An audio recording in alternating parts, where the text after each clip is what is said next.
Okay, so the first portfolio up is Patrick. Is it Faulkner? Faulkner? I could be wrong. I'm terrible with names, and ever since coming to Europe, names are they're even harder. If you're in chat, you can shout out. But oh, it is you. Hey, man. I'm so happy that you're here, even though the stream is so much later than it usually is. So you said just general portfolio feedback. So I'm just gonna off the cuff reactionary stuff. So you're available for work. That's cool. You mentioned that here. You're a 3D environment artist. We've got. It's good to know you're using Unreal. So like having that logo there, I would say I wouldn't argue. Sebastian, what's up, man? I wouldn't argue that having the logo there is a downside, unless it gets too big. I think if you went with this logo but scaled it down to that size, I think that would look pretty good. It's pretty easy to update thumbnails as well, right? And then, it's really difficult to decide on the text because when you mouse over it, you get it, right?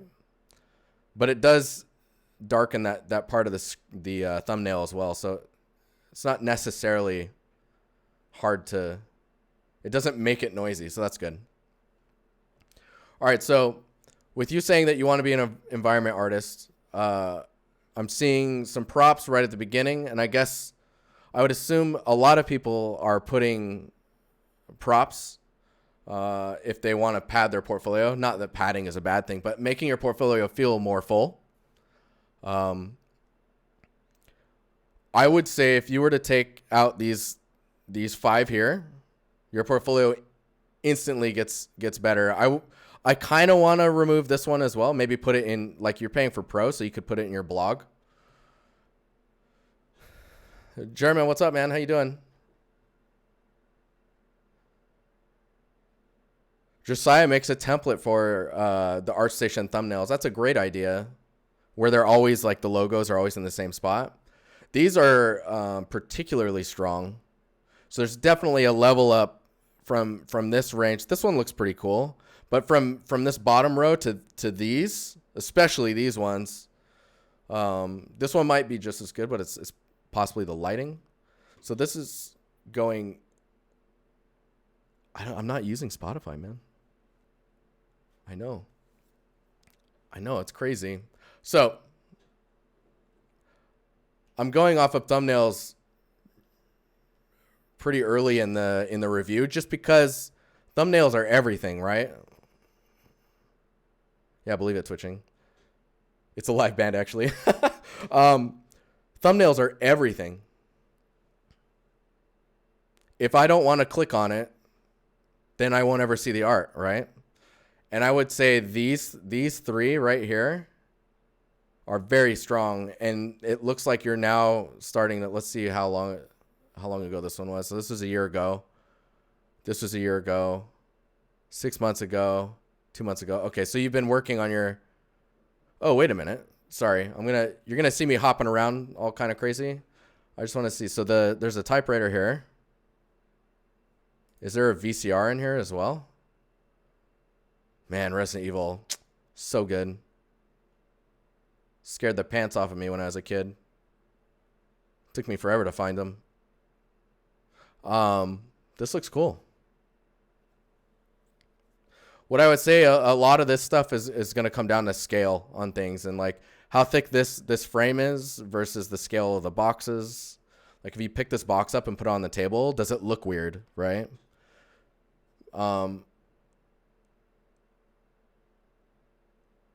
Yeah, in general, this looks pretty good. It kind of comes down to the materials and the scale of propping. Let me see the final image again. The scale of the frame around the door seems quite large. How high this button is might be a little too high. It all did, like, imagine yourself standing there and trying to use stuff.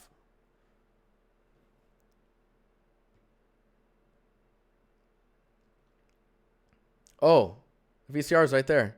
So see, that prop looks so good, but here it's, you know, it's off to the side, which kind of speaks volumes as to how far you should take assets when they're going to be in a scene. But yeah, I would say like you have the trim here, the scale of the outlets, how high this is, like how clean that line is. It's not too, I would expect it to maybe be a little bit more clean. And then explaining what this type of stuff is up here, this dripping or this kind of wall aging. It's a fine balance of like materials and lighting and just trying to make sure that those kind of line up. So there's a lot that can be improved on as far as materials go. One thing I would say, like when looking at this video, where's that shot at? So this shot right here, there's a huge benefit to the fact that this roughness here is different than everything else. So having emissives, having varied roughness, that's really going to push your environments further. Right now, everything else seems like it's relatively in the same roughness range, minus the metal, right? Maybe this is reaching into a different range from the wall, which is good.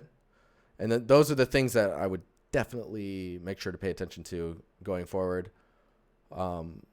This VCR looks pretty good. Dude, my nose is like itchy. What's going on here? Dang allergies, man. Make sure to wash your hands, because then you can just do this all day. Yeah, so looking at this, material-wise, it's looking pretty good. Maybe a little hyper-real, but surface-wise, it's quite interesting. There's a lot of noise going on in the roughness. I'm trying to describe what those surfaces are through roughness. And how aged or dirty it is, or what made it dirty. Is it like rain damage? Is it dirt, mud, dust, right? Those all have different properties as to how they apply to an asset. That being said, the overall image is strong. It's a little bit of a blowout, but it almost feels like the style or the direction of it. Where I would say that you could push it further is things like how wide like right now the bevels are quite narrow. So it feels really geometrically basic in that sense. So watching out for those is going to be important. Don't be scared to make these bevels a little wider, and use that to your advantage when you're thinking about scale, because you can scale assets quite small. Like the cassette tapes make sense for the edges to be so sharp, right?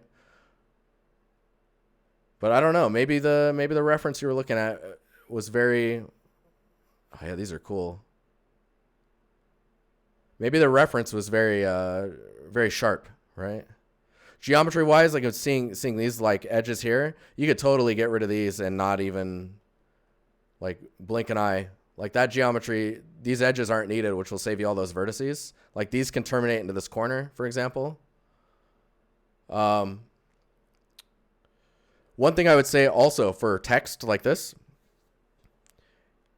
try writing on like a piece of paper. Put some like line paper behind it and just write on it, and then take a picture with your phone. You get like that weird kind of aging and the natural writing from it, and you just Photoshop it in. It's nice too, because like with Google Photos, everything's being uploaded automatically, so you can just like take photos with your phone and then just open a tab, go Google Photos, and you'll see it almost instantly. It'd be a good deal. You get all that natural handwriting. Like some of the whiteboards that I've done in the past for games have literally been drawing on a whiteboard and like plotting fake charts and all that stuff, and then you take a picture and you're good to go. So if you want to be an environment artist, we got to start looking at like what to do to push your environments. Stealing that one. You steal it. You steal it all. Do it. Make hot, steamy whiteboards with amazing text crafted by your own fingers. Yeah, so looking at this, Valkyrie Room fan art, I'm not familiar with the Valkyrie room, so maybe it is actually this simple. It feels very empty to me. And I guess because this was posted a year ago. Game Dev, what's up, man? How you doing, Alex? Planning to make an updated version of this in the future. Ah, cool. Don't feel obligated to, but if you really want to, because you're excited about like a re-envisioning of it, go for it. Auto retopo plus decimate for portfolios or hand retopo. Auto retopo plus decimate. It's fine. Make sure to shrink wrap in there too before you decimate. So yeah, I guess right now the environment's quite empty. And the edges are very, like you're doing a pretty good job of breaking up the laser lines with the normals being so like dinged up. Just remember how, like, if you need other ways to break up these edges, can I be a good texture artist without modeling? In some studios, yes.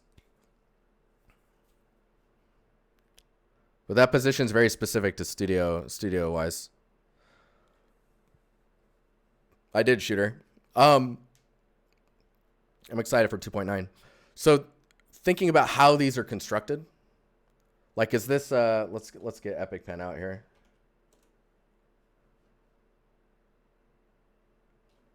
Hey, Curious. So this is Epic Pen. This is just an external program. Super awesome, by the way, if you need to do like red pens. Red pens are writing or drawing like, oh, focus on this. This thing looks weird. Maybe check this area. This thing over here is funny. Look at the scale of this. Laser lines here. Watch out for those. So you can do things like, watch out for these things. So thinking about, like, right now, this is just one big piece, right? And thinking about, just like we do with wood pieces, thinking about how to separate those out so that they look like they're constructed. So like maybe instead of just this long straight piece here, you have a straight piece here, and like this whole corner piece, right? This whole thing here is its own thing. Wow, look at all the horrible perspective lines here.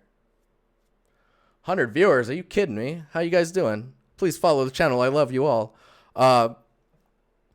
Yeah, so this is really one of those things that will help elevate your work a little bit further. You're already doing it in some places, and it's just making sure to kind of push that detail. So like, for example, you're doing it here. Right now it looks like it's in the material. Why not just add some extra geometry in there and move that thing forward a little bit, or even separate it and kind of shift it a little bit so it's a little bit more organic, not so straight and even. That'll push things quite far. And like this bolt here, or this like half or quarter length thing, how this is welded into this plate, make those welds huge. Like really push it, because like that tiny weld there's no way that's gonna hold, you know?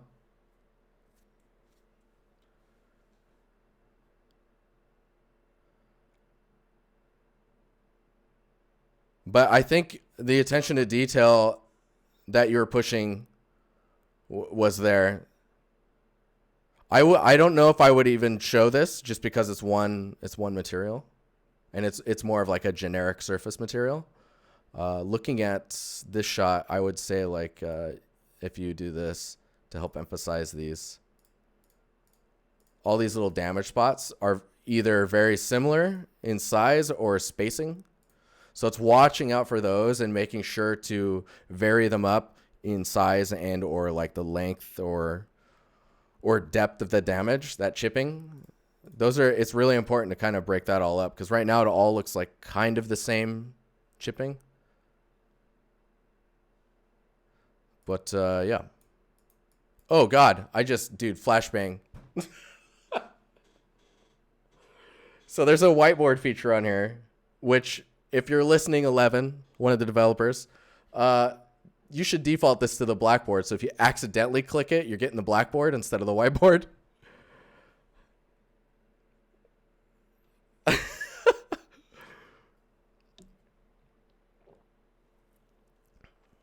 So I think we've kind of gone a little bit over maybe on that. Let's look at two more of these environments. So this one, I would say maybe if you're planning on redoing this, that's cool.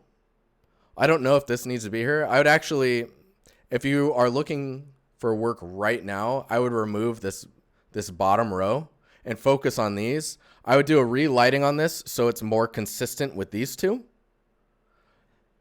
And then I would take an environment like this one and really like go nuts with the propping. Just like if you need cardboard boxes, garbage bags, go online, find them. Just add them in there. Note it in here that you grabbed like the cardboard box and the trash bags aren't yours, and you got them from this and this. And then build a few props of yourself and place those in the scene. Because right now the environment's quite empty, so just like go for it. Like go to the edge with those details. You use ZBrush for that stuff. For in here. Man, I should. Oh, I think that's a wrong ZBrush I just opened. We'll see. Funny Bear 2, thank you for the follow, man. Let's see if my ZBrush explodes. I thought I had the new one. Yeah, there it is. I just started the 2019 one. I think I have the other 2020 1.3. I can show a quick thing in here as well. Oh my god, dude, ultimate flashbang. Can I save you?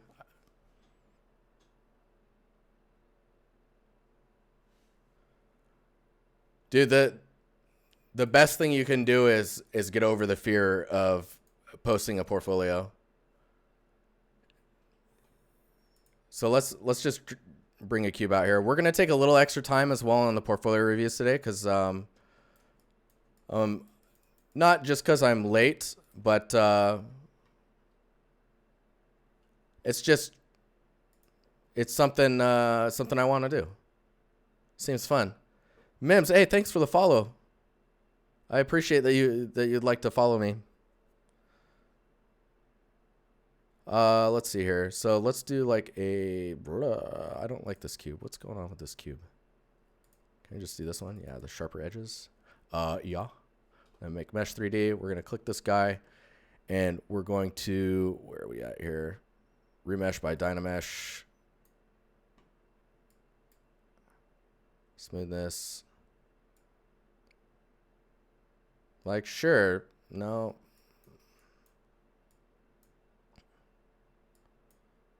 Let's just, yeah, okay, cool. So we'll accept that. So the thing it's pretty quick. I just want to show you that, let's minimize this here. You can, if you press the little comma key here and you go to brushes. So a lot of people, I feel like, don't know this is here. I think everyone in chat will probably know. But if you go to polish. Oh, no, it's not polish. Man, it's been a while since I've been in here. Trim, and then trim smooth border.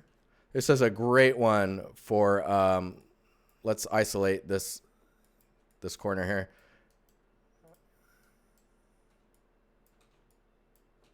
This is an awesome brush for chipping away. So it looks at the normal that's under the brush, and then you can just kind of, if you make the brush quite large, it can be pretty good for doing these small chippings. You can see from like back here, you can just pull this down, and it pulls based off of the last normal you grab, so you can do some pretty nice chipping. And it takes a little getting used to. Don't be scared to smooth an edge too, to kind of give it that nice bevel. But you can do some really nice chipping super quick. This is also really good for rock sculpting. As you can see, like, you can grab, if you hold Alt, you can fill based off of the plane that you're on. So you can bring stuff forward, and then you can trim it away. Yeah, it's really powerful. I highly suggest using this brush. Oh yeah, I forgot. I usually do a square alpha on it as well, so you're not getting these kind of rounder shapes, because you're gonna get much better kind of chipping shapes. Yeah, there we go. Thanks, man. I forgot about that. It's been so long. But like, look how, so you start big and then scale down a little bit and just kind of, I'm even doing this with a mouse. Blasphemy. And like, that looks pretty awesome. But yeah, that's kind of how I would approach, and I think you're doing that with this chipping. And it's just more about like making some of the, like, it's okay to have these smaller chips, but then to have ones where you vary it, right? So it's not just like every so often it happens, but then it's the same size. You have some like bigger ones and some smaller ones. That being said, this is a year ago. You probably know this already. Panjo, yeah, man, you can do that minus 100 focal shift. The other thing I would say is lighting, making sure that the lighting is really pushing the scene so you can see what's happening, understand the space. Hopefully the lighting is telling a story. This lighting is telling a story, but it feels like the subject's missing. Does that make sense? Like, it feels like there's supposed to be something there, right in the middle, floating there or suspended, or yeah, it's something's supposed to be there and it's not. So it's thinking about how you present that scene. Really, really important. Yes. So we'll look at one more scene in here. I think I'll look at this one because we looked at the other one already. Oh, dude, this happens sometimes. Does this happen to anyone? You get the blurry thumbnail on top of the video. The story is that it's gone then. If it's gone, there should be chains and stuff hanging that look like something used to be there, right? So this looks pretty cool. Just some like quick things that stick out to me. The way the tubing down here goes over this piece is much tighter on like how it's conforming to everything than I expect it to be. Do I have Blender up? Yeah, I do. So like if you have, let's see here, man, I need to have a scene that I built that has just like all these examples where I could just start moving stuff around. That would be super useful. So you have this cable, right? And we'll just dupe this off. And then you have another cable going over. You probably have it going over here. You're going to want to make sure that the tension's there, right? And we just top view here. And just make sure these are all in place. You want the tension there where it's going up, but you want to make sure that the fall off matches like how strong the cable is, right? So like you had yours quite close or quite tight. So like it's really like droopy. Hey, how you doing, Diamond? So making sure that even if this is out just a little bit further, you can see the fall off. Sure, they're intersecting a little bit, but yeah, you don't want the wet pasta look. You want to make sure that that has the tension that shows that there's like cables inside. Wet pasta, that's funny. That's yes, exactly. We'll listen to the stream and work a bit. Awesome. I'm gonna have to take a break right after this one just to like blow my nose. It's tickling. Oh,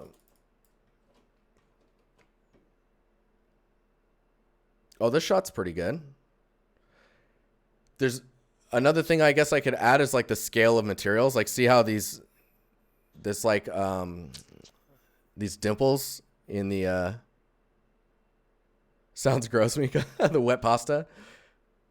So these like little bumps or dimples in the rubber surface here, scale wise, if you can scale those down quite a bit, I think that would go over really well, especially with the materials like this being scaled down also, because it's just a a sense of understanding the scale of things. And these feel quite low res, or like they're tiling very low. So the pattern is larger than you would expect. Same with these smaller things. Just don't be afraid to make things too small, because you just want to give the impression of how it's constructed, not the, hey, look, this is a bolt, right? So like, for example, this railing is squared, but this one's round. And then, but how it terminates into the base here, I would expect it to be the same as here. So maybe this should be like geometric or square like this one, or vice versa, where they're all kind of round. And then similar in thickness. Damp bread. What are you guys going on about in chat? This is crazy. So there's things like that. Only other thing I would add is all of the lighting is very single colored lighting. You have this table that's very red, right? I think if everything was kind of this cool greenish blue color, and then you had the map, the globe, right, with all of the little red dots all over it, and it's like, oh shit, things going down. And the table is already red, so all the lighting in the core here, really drawing your focus in, is very red. So everything is kind of contrasting with those colors. So with that said, I would say just like a quick overview, more propping, more storytelling, understanding how to tell a story inside of the space that you've created. Matching lighting between your thumbnails, and then removing this bottom row to just help facilitate your determination and drive to be a environment artist in the games industry. Put a lot of energy into this one. I hope I can do that with the next 7. Give me 1 sec. I'm going to just blow my nose and all that stuff. Yeah, hopefully that was helpful, Wolf. I'm sorry that all my blowing my nose comments are going to be in your portfolio review video. But yeah, I'll be right back. I need the text. Where's the text at? Not starting soon. What are we doing here? BRB. My nose. Gotta center that. It's important to center that. All right, I'll be right back.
Nose Empire assemble.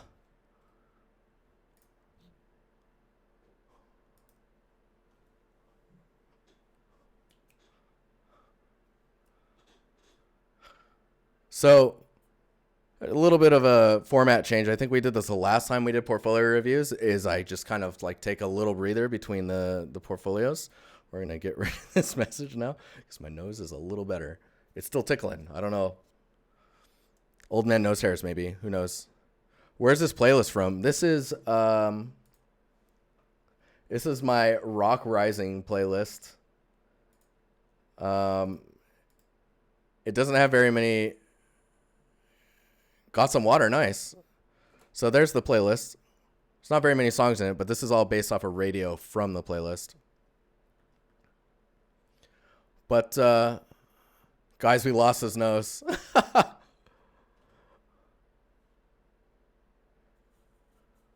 Dude, can you imagine the stream came back and my nose was just floating here? If I like quickly like green screen painted my entire head and then like cleaned my nose off and then just let my nose float around for the rest of the stream. Oh man.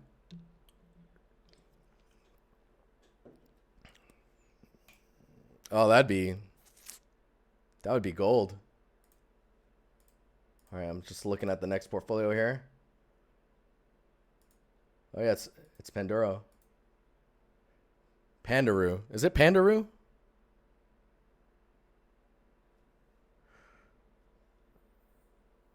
Man, really? I would imagine they would have taken that filter away. I have a TikTok. I've been debating posting videos on it,